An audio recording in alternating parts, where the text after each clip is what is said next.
What do onions, passports, and cleaning product have to do with falling in love after 40? Stay tuned, you're about to find out.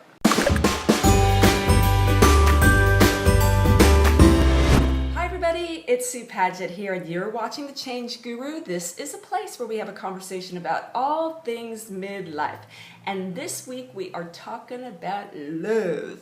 And it's inspired by something that's on my mind right now. This month, my husband Dale and I are celebrating 30 years of being together. And through these years, people have asked us, how did you find your soulmate?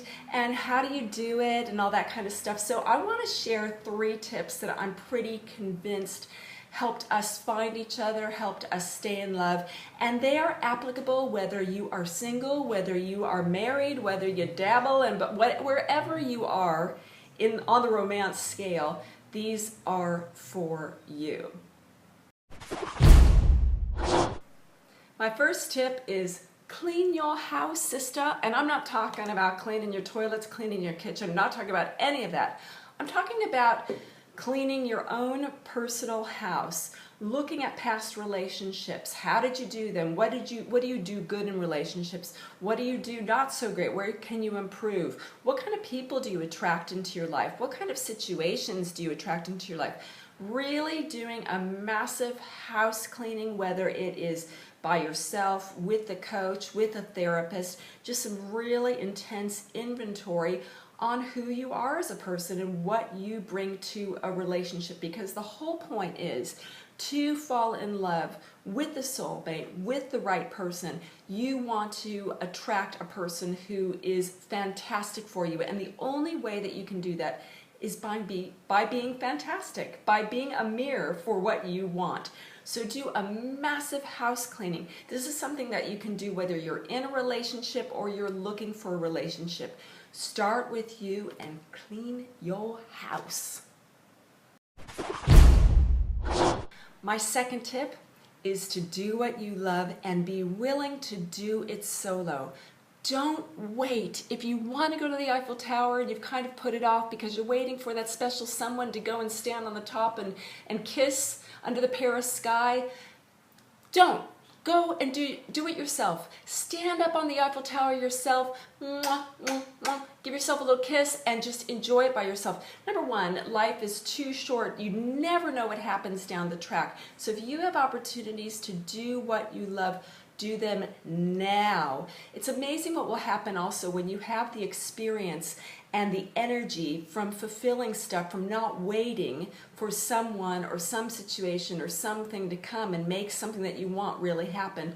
When you go for them, you attract people that are attracted to that kind of power. And this is really true whether you are in a relationship or you're single. Both my husband and I, we really have certain passions that we do in life, and sometimes they take us in separate directions.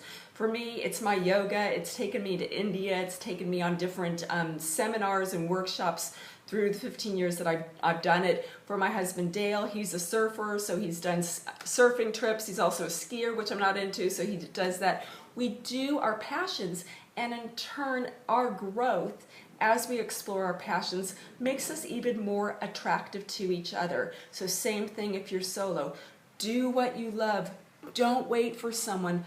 Do it. It makes you attractive and attracts the right kind of people to you. I'm certain about it.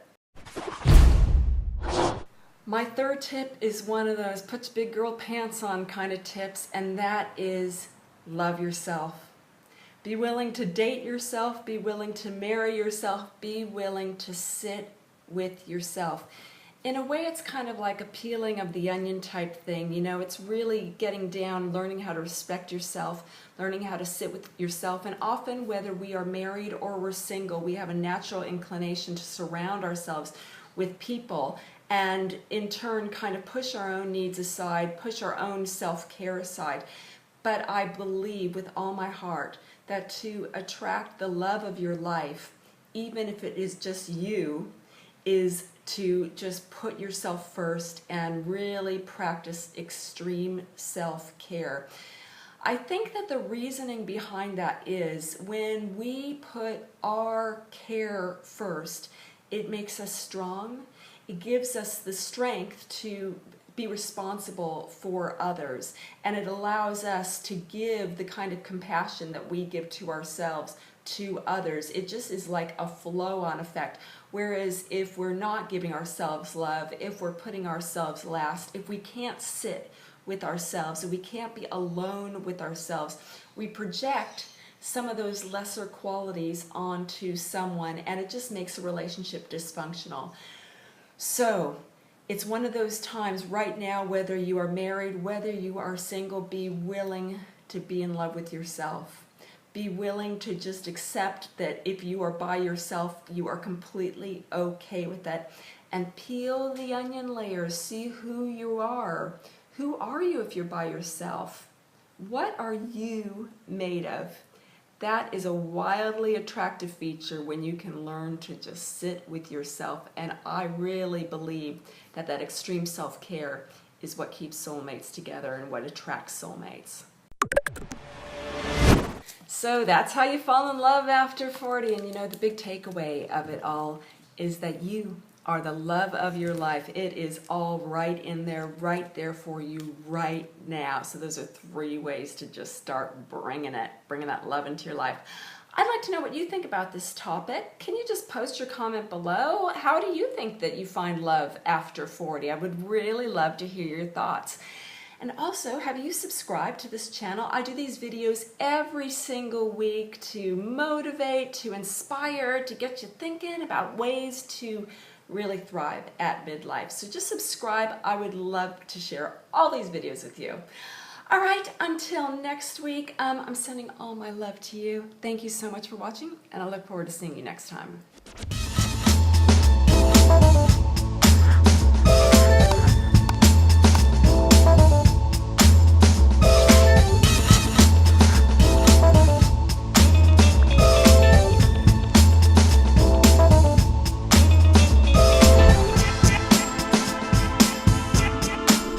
I really should clean my kitchen, but I'm not gonna.